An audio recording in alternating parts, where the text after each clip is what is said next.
Hola estudiantes, vamos a ver ahora qué distintos tipos de sólidos cristalinos podemos encontrar. Vamos a aprender a clasificar algunos tipos de sólidos. Entendiendo que la clasificación es algo que nosotros necesitamos para poder comprender la naturaleza. La naturaleza es muy amplia, muy vasta, tiene muchísimos ejemplos y nosotros necesitamos a veces, hacer que sea un poquito menos variada, no hacer que sea menos variada, sino tratar de entenderla en su variedad, clasificando por algunas propiedades que nos parezcan similares. Una cosa que quiero decir es que siempre lo que es experimental es primordial respecto a lo que teóricamente pensamos sobre algo, pero muchas veces lo teórico justamente viene a raíz de comprender lo experimental, y hasta que algo experimental, mientras se cumpla todo lo que todo lo que teóricamente se predice, se cumple experimentalmente, bueno, ese modelo que tenemos, esa forma de interpretar la naturaleza nos sirve. Si no se cumple, no. Tenemos que cambiar algo en lo teórico. No podemos forzar los resultados. Bien, lo que sí tenemos que hacer es, si algo no se da respecto a lo que pensamos, bueno, podemos corroborarlo más de una vez, y si es así, tenemos que repensar qué es lo que no funciona dentro de esa teoría que trata de explicar cómo es un cristal. Un cristal básicamente es una estructura que se reconoce porque tiene caras planas, ¿sí? Y ya sea para una misma sustancia, es un cristal pequeño y uno grande, tienen los mismos ángulos entre sus caras y la misma proporción entre ellas. Es decir, si es un cubo, va a seguir siendo un cubo. Si es un prisma, va a seguir siendo un prisma con la misma proporción entre las distintas dimensiones. Entonces, eso sería un cristal. Pero cuando se hace difracción por rayos X, eso significa que se puede determinar dónde están las partículas que sostienen ese cristal. Se puede saber la ubicación. Podemos saber la distancia entre las partículas. Y también se puede determinar la distribución en ese espacio, ¿verdad? Y otras propiedades nos dicen algo sobre la fuerza que une entre sí esas partículas. Entonces, en esa fuerza tenemos que ver si es el enlace propiamente dicho, ¿sí? Si es una fuerza extra enlace, es decir, si es una partícula, por ejemplo, una molécula con otra, cuál es la fuerza de interacción entre ambas. Eh, si el enlace es entre dos o es entre muchos átomos. Entonces hay como varias cosas a tener en cuenta. Y puede haber más de una clasificación. Yo voy a dar una clasificación que considero que dentro de todo es bastante simple y nos da una visión bastante amplia de qué tipos de cosas puede haber. Entonces vamos a ver tipos de sólidos cristalinos. Y si no son cristalinos, ¿cómo son? Bueno, son amorfos, aunque tengan forma. Porque si yo tengo algo, por ejemplo, este es un sólido, ¿sí? Y tiene esta formita hecha por un molde, ¿verdad? Es una forma que se forzó a tener porque fue fabricado así. Así que no es naturalmente así. Lo que un cristal que no se formó así naturalmente, le voy a decir que es amorfo. Entonces vamos a ver.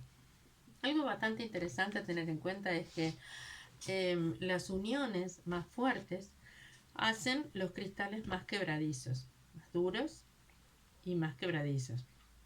Y las uniones entre las partículas un poco más débiles hacen algo que puede ser más flexible y a la vez que pueda soportar algunas presiones sin quebrarse necesariamente. Entonces, eso para tener en cuenta. Igual que en los humanos, ¿cuáles son las uniones más fuertes? Y bueno, son las que tenemos las personas que somos muy similares, con gustos y con intereses muy afines, o las que son muy opuestas y complementarias. Eso pasa también en el enlace químico, es decir, los más duros, los más fuertes, los que tienen más unión entre sus partículas son Los que son muy idénticos, como los átomos de carbono en el diamante, que son todos iguales entre sí, forman el diamante. También el grafito forman, pero la manera en que se distribuyen esos átomos es diferente, ahora vamos a ver. O, por ejemplo, los iónicos, los que son una carga positiva con una negativa, que se unen y que es más difícil de romper, como la sal, por ejemplo, sal de mesa, que es cloruro de sodio, y otro montón de sales. Luego vamos a ver otros que son moleculares y que el enlace no es tan fuerte, donde comparten algunas características, pero no todas son idénticas o no todas son opuestas. ¿Sí? Bien, entonces vamos a ver. Tenemos, dijimos, los sólidos, por ejemplo, red, se llama red covalente. Puede llamarse de otra forma, pero vamos a llamar de red covalente. Yo lo que voy a poner acá al costado es un ejemplo. Por ejemplo, el carbono diamante. Se pone así. En la red covalente, si tengo un átomo central, en realidad va a estar distribuido hacia los vértices de un tetraedro otro átomo que a su vez está tomado a otro tetraedro. O sea, lo que tenemos es una distribución tetraédrica de los núcleos y cada uno a su vez formando otro tetraedro. Entonces, esa unión es muy fuerte porque ya los electrones no están solamente formando un enlace entre dos átomos, sino que en realidad eh, comparten espacialmente en esa distribución tetraédrica los electrones enlazantes. Eh, Así que la red covalente, que no forma un enlace entre dos, sino que un enlace grande que abarca a los átomos de la red, es muy duro, muy fuerte, de hecho tiene la dureza máxima entre las sustancias naturales, ¿sí? Entre los cristales naturales. Y las partículas, fíjense que son átomos, y justamente el enlace que dijimos que abarca más de dos átomos, que no es solamente el par de electrones que está en otro video se ve, se habla del enlace entre dos, bueno, en realidad abarca todo el cristal y por eso es tan fuerte. Las partículas son átomos idénticos entre sí, eso es importante. Átomos iguales entre sí, un átomo de carbono igual a otro átomo de carbono. ¿Podría haber isótopos? Sí, podría haber, o sea, no tienen por qué ser todos idénticos, pero sí todos tienen el mismo número atómico.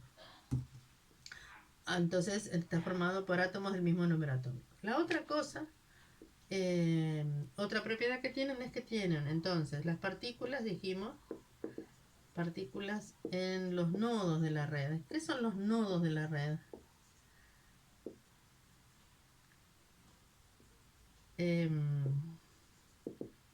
Son átomos de igual Z. Igual no, igual. De igual número atómico, porque podría haber algún isótopo que no le va a cambiar mucho. Los nodos son los puntos que se ven que ocupan los lugares en esa red para formar esa estructura tal cual es, visto por difracción por rayos X, es decir, es un dato experimental. La posición de las partículas, ¿sí? En ese cristal es un dato experimental. Así que la fuerza de unión es el enlace covalente en red. Fuerza de unión, enlace covalente en red significa no solo de a dos y significa que los electrones no están más de un lado que de otro, sino que se comparten muy equitativamente, generando un gran campo electromagnético en ese lugar, donde las cargas están totalmente distribuidas de forma uniforme. ¿Qué más podemos decir? El punto de fusión muy alto. Muy alto.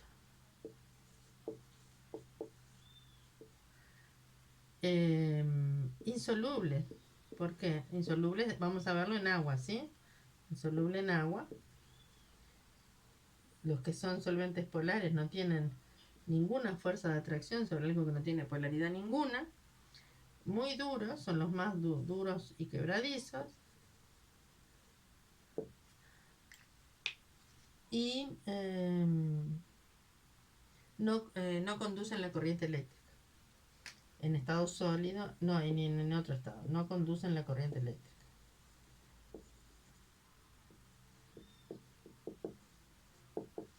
El cuarzo también tiene este tipo de estructura en red.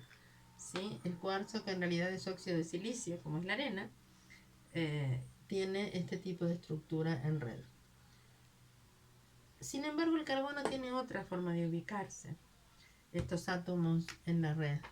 ¿Sí? Y es, fíjense, como si fueran pequeños hexágonos, ¿sí? Y después otra capita arriba.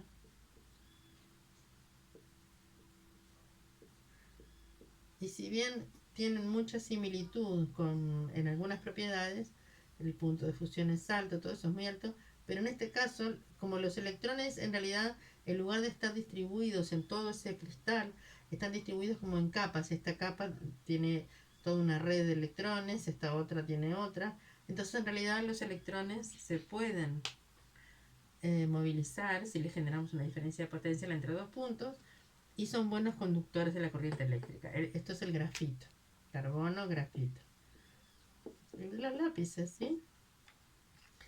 Igual tiene un punto de fusión alto, igual es insoluble en agua, o sea, las propiedades son todas iguales, salvo que la distribución esa en capas hace que los electrones de valencia en realidad puedan movilizarse, no como acá donde están todos como todos para todos, digamos, ¿sí? Bueno, así que este es un tipo de sólido. Vamos por otro.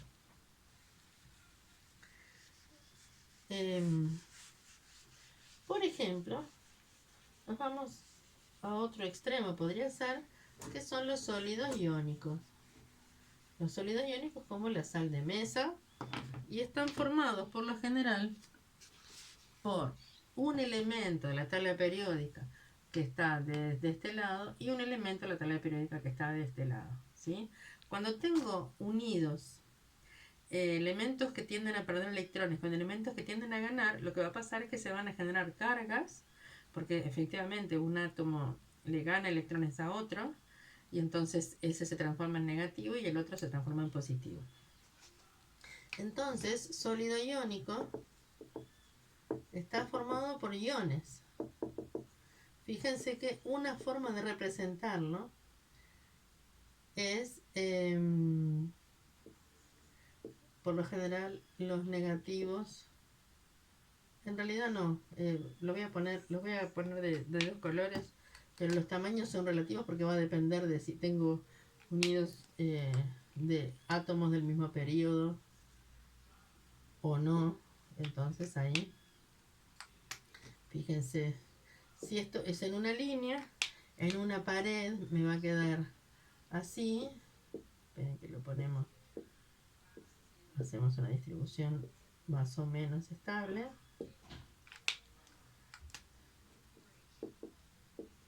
Esto sería solo una pared.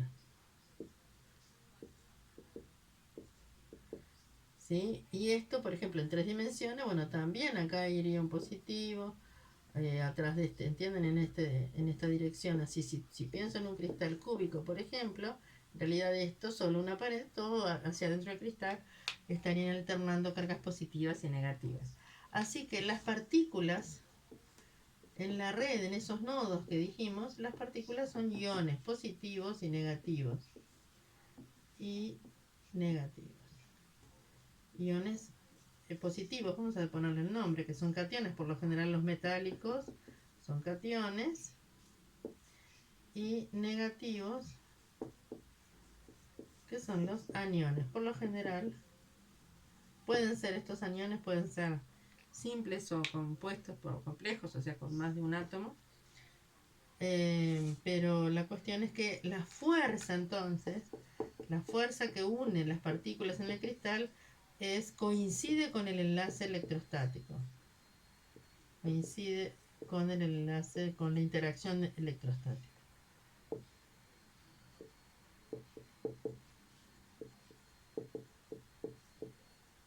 Muy bien, entonces ahí cambió algo con respecto, hace También son duros y quebradizos, ¿sí? Porque es una fuerza alta. Vamos a ponerla alta, como en el caso del diamante, también es una fuerza alta, elevada en su valor. Duros y quebradizos no conducen la corriente eléctrica. Pero, ¿qué pasa si los fundimos? Si logramos separarlos de la red o si los disolvemos. Bueno, los iones disueltos, ¿sí?, conducen la corriente eléctrica. Entonces no conducen en estado sólido, si lo hacen fundidos o disueltos. Entonces no conducen en estado sólido. Esto hay que tenerlo en cuenta. Sí, fundidos o disueltos, porque se liberan esas cargas y las corrientes eléctricas son cargas en movimiento, así que si se pueden mover, ya pueden generar corriente eléctrica. ¿Serán solubles en agua? ¿Qué les parece? Sí, son muy solubles. ¿Por qué? Porque el agua, a su vez, el agua tiene dos polos, ¿sí? Si yo represento así el agua, entonces cuando el agua rodea a estos iones, ¿sí? En este que es positivo, bueno, el agua se orientará así, con su polo negativo hacia él. Y por lo tanto, en este otro ion, si lo rodeamos de moléculas de agua, se orientará así, con su polo positivo hacia él. Y termina atrayendo, las moléculas de agua terminan rodeando cada uno de los iones. Cuando metemos un cristal iónico en agua, ¿sí? Bueno, entonces se separan cada uno de los iones rodeados de moléculas de agua y ahí se dice que primero que se disolvió, pero además que esos iones quedan solvatados o quedan hidratados porque cada uno se va a rodear de moléculas de agua. Bien, así que sólidos iónicos. Ya dijimos red covalente. ¿Qué pasa con los sólidos moleculares? Bueno, ahí tenemos dos tipos. Sólidos moleculares polares y moleculares no polares. ¿Sí? Entonces vamos a ponerlo acá. Son tipos moleculares polares y no polares. Bien. Y ahí hay que hacer una distinción. Las partículas pueden ser polares o no polares, pero los enlaces que hay adentro,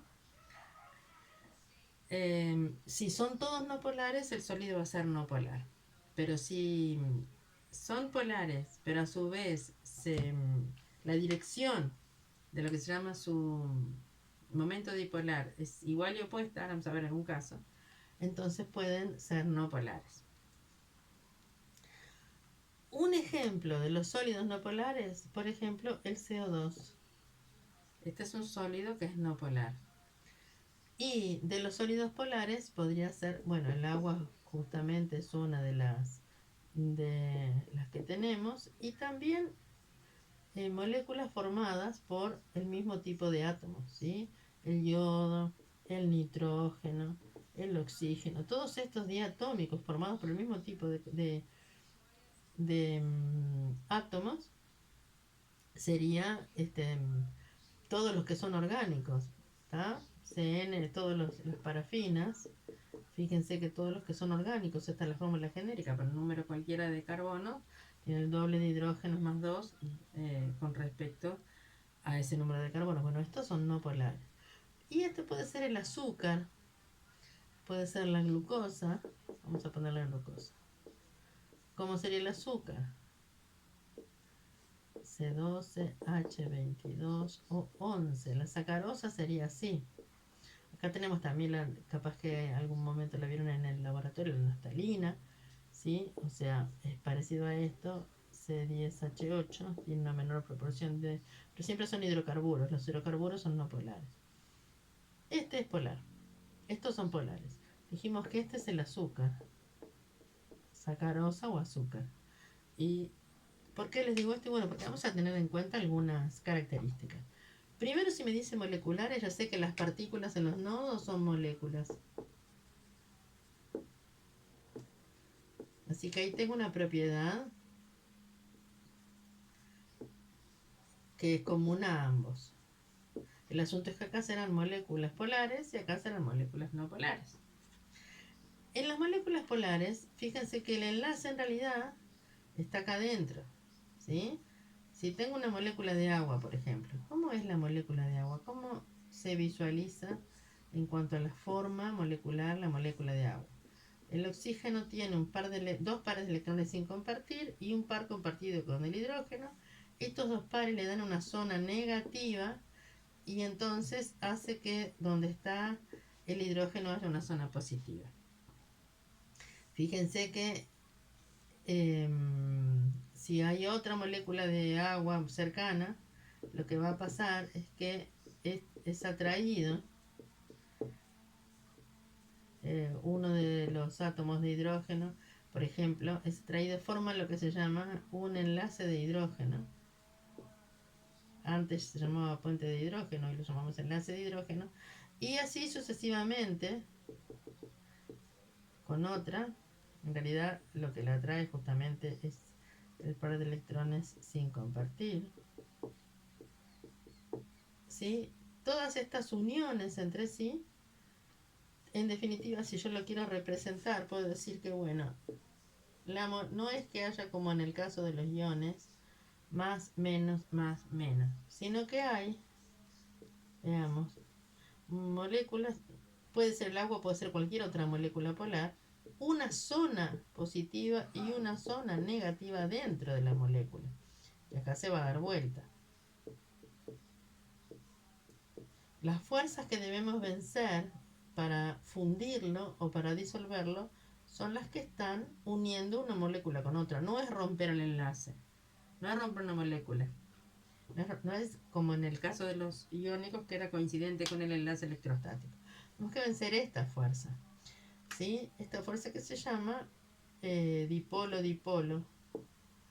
Esa unión se llama dipolo, que es algo, una partícula que tiene dos polos. Bueno, esta fuerza, dipolo-dipolo, y también en el caso de que haya hidrógeno unido por enlace covalente polar, los enlaces de hidrógeno son las fuerzas que hay que romper. Y no son fuerzas tan elevadas. Por eso, podemos decir que los moleculares polares tienen un punto de fusión relativamente bajo. O sea, en realidad lo que decimos es un punto de fusión medio. ¿Por qué no hablamos del punto de ebullición? Bueno, porque estamos hablando de sólido.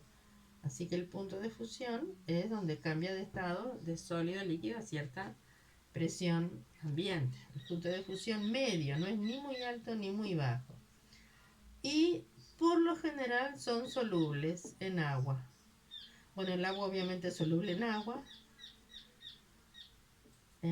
Pero por ejemplo, el azúcar, la conocemos, es soluble en agua. No sé si se ve bien de ahí, vamos a ponerlo en otro lado. Si esto lo meto, si esto fuera moléculas de azúcar, que siempre que tengan O's y H juntas, forman también estructuras que pueden atraerse una a la otra según su polaridad. Así que ponemos acá solubles en agua y otros solventes polares. ¿Sí? Por lo menos parcialmente. ¿Qué significa parcialmente? Bueno, que por lo menos una cantidad se disuelve. Las partículas son moléculas, creo que ya pusimos todo lo que... La dureza es media también. O sea, justo los moleculares polares como que tienen valores, no son ni muy altos ni muy bajos. Todo esto era de los polares. ¿Qué pasa con los moleculares no polares? Bueno, fíjense, las partículas en los nodos son moléculas, pero moléculas no polares. Así que esto yo lo voy a sacar de acá. Tampoco van a formar enlaces de hidrógeno, porque si bien tienen hidrógeno, muchas de ellas, ese hidrógeno está unido por enlace covalente no polar. ¿Cómo lo sabemos eso? Bueno, una de las formas de saberlo es hacer la diferencia de electronegatividad. La electronegatividad es un valor que está en la tabla periódica. ¿Ven? Está de este otro lado. es este valor, el segundo numerito empezando debajo a la izquierda. Por ejemplo, fíjense, el carbono tiene electronegatividad 2,5, está acá. ¿Lo ven? 2,5. Y el hidrógeno tiene electronegatividad 2,1. Si hacemos la diferencia de electronegatividad, el valor nos da 0,4. 2,5 menos 2,1. Si observamos acá en el porcentaje de carácter iónico, 0,4 de diferencia nos da un 4% de carácter iónico, o sea, casi nada. Entonces, ¿cómo me lo imagino? Bueno, en ese caso, las partículas no son las moléculas no polares. En el otro caso, las moléculas polares, ¿sí? Entonces yo me las imagino así. Voy a imaginar las moléculas. La forma molecular, estoy haciendo una simplificación total. Y el par del enlace está en el medio. ¿Por qué? Porque si son dos átomos iguales o muy parecidos en electronegatividad, si este fuera un par de electrones, estaría en el medio. Entonces, en realidad, no hay una fuerza eléctrica que esté allí ejerciéndose. Así que estos sólidos va a ser fácil de vencer esa fuerza, la que une una partícula con otra.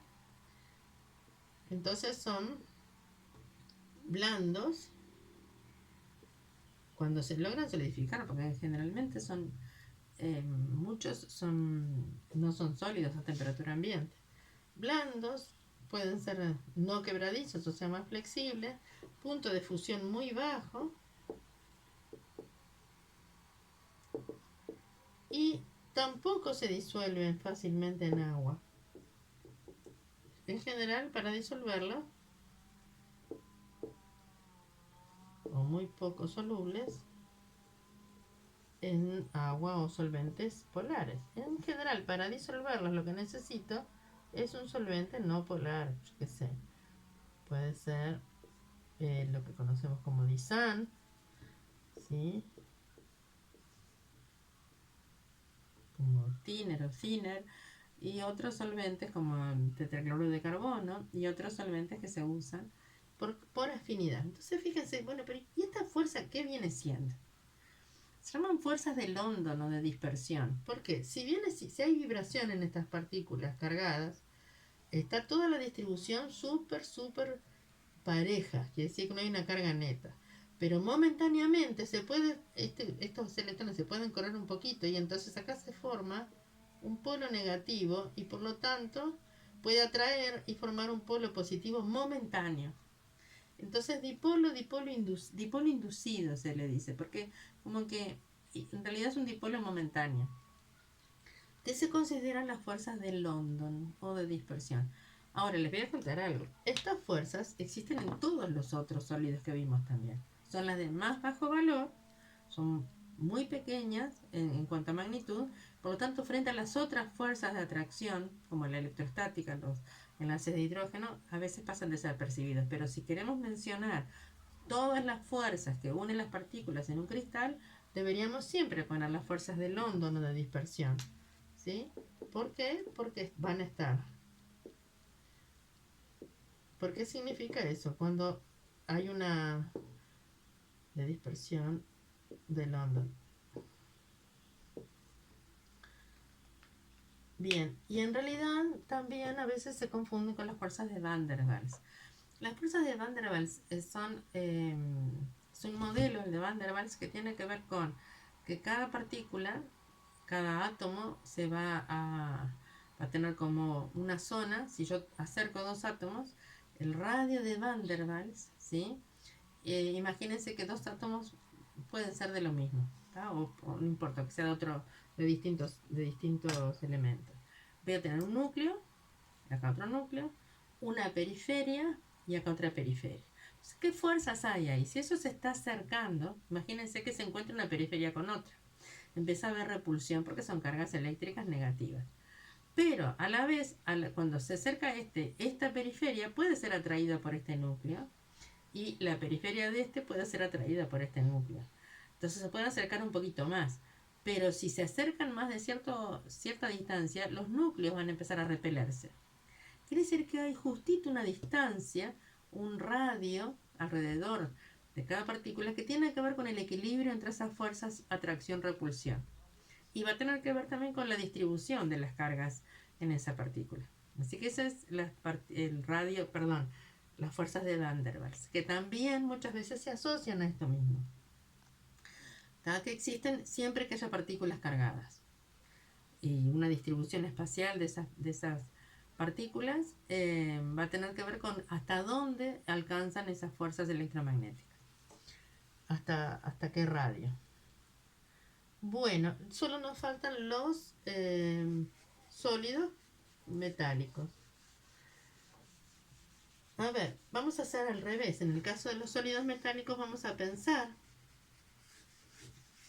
en las propiedades de los metales para ver si entendemos cómo pueden existir. ¿Qué tienen entre sí? Los metales, no olvidemos, son la gran mayoría de la tabla periódica. La escalerita que está acá, a los lados de esa escalerita están los que se llaman semimetales, pero fíjense la cantidad de elementos metálicos, no el hidrógeno, la cantidad de elementos metálicos, si bien existe el hidrógeno metálico, después vamos a ver, en otro video se puede hablar de eso, pero en realidad consideramos que los metales son todos estos, no el hidrógeno, que es como una familia en sí misma. Bien, entonces, vamos a hacer, entonces estos son metálicos. ¿Cuáles son las propiedades de los metales? Las propiedades son,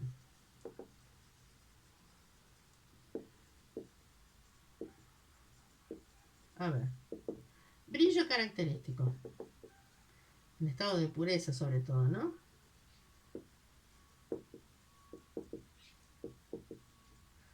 El color que tienen, bueno, son casi todos grises, salvo el oro que es amarillo, el cobre que es rojizo, y después puede haber otros colores desde el más blanco al más gris oscuro. Pero todos, cuando están bien limpios, digamos, tienen un brillo característico. Después se pueden oxidar fácilmente al aire algunos, más que otros. Pero si están en estado puro el cristal, tiene un brillo propio. Después todos conducen en mayor o menor grado la corriente eléctrica. También conducen el calor.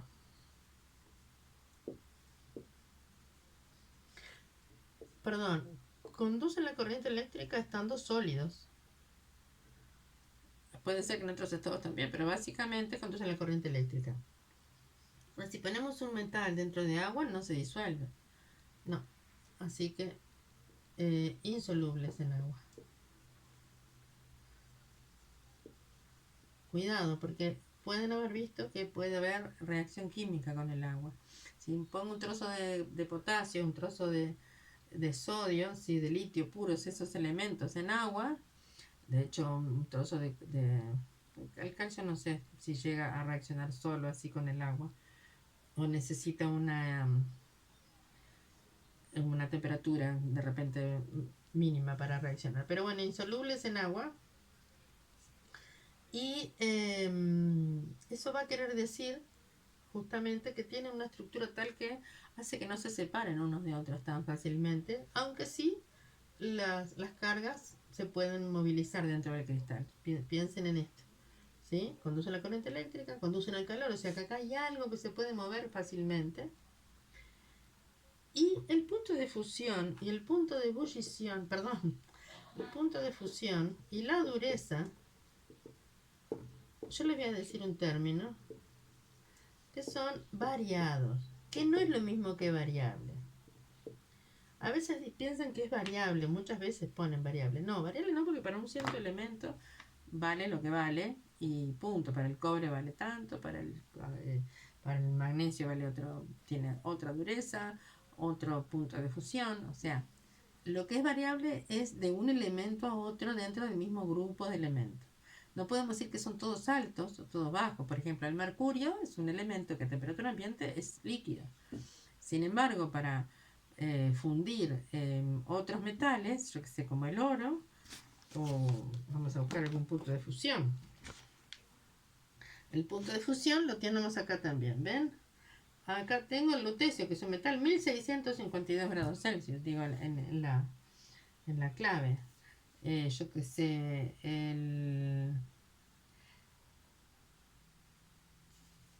a ver, el hierro 1536. el cobalto 1495, el cobre 1083, el plomo, vamos a ver el plomo, 327. Entonces, fíjense la razón de ser de algunas propiedades, cómo las usamos, en el ser humano cómo las ha usado. El cobre conduce bien la corriente eléctrica, pero una de las cosas que ocurre es que aumenta la temperatura, ¿sí?, en ese cable de cobre cuando la corriente se está moviendo, cuando las cargas se están moviendo a través de ese cristal. Entonces puede ser que un trozo de cobre, que sea el cable que conduce la corriente eléctrica en una casa, aumente tanto su temperatura que puede quemar, por esa corriente que va por ahí adentro, se puede quemar lo que lo rodea. Entonces se puede producir un incendio. De hecho, se sabe muchas veces que hay incendios que comienzan por una cuestión eléctrica. Se dice un cortocircuito, bueno, significa algo eléctrico que mientras esté ese circuito, esa corriente funcionando, va a aumentar la temperatura.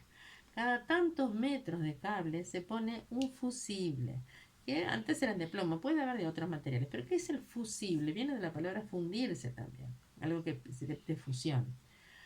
El plomo conduce la corriente eléctrica, pero cuando empieza a aumentar la temperatura con esa pasaje, funde, porque a 300 y pico grados ya funde. Entonces, al fundir, el circuito se abre, porque es como que el líquido no mantiene la misma estructura que el sólido. Así que si se abre el circuito, se corta la corriente, ¿tá? El salto a la térmica, dicen a veces, bueno, se corta la corriente, entonces se empieza a disminuir la temperatura porque baja el flujo de corriente. ¿Cómo se arregla eso? Bueno, se puede cambiar el fusible y traer uno que tenga ese trocito de plomo o de otro metal, ¿sí? Y a veces eh, ahí les voy a mostrar mi vejez, no tengo problema. Pero los fusibles de antes, lo que hacía la gente era por haragana o por tacaña, por no ir a comprar otro fusible que nunca fue nada caro, y ponerlo en el lugar, lo que se llamaba la caja de fusibles. Bueno, tomaban el fusible, le hacían un agujerito en ambos lados para que la corriente siguiera pasando y le ponían un cablecito de cobre.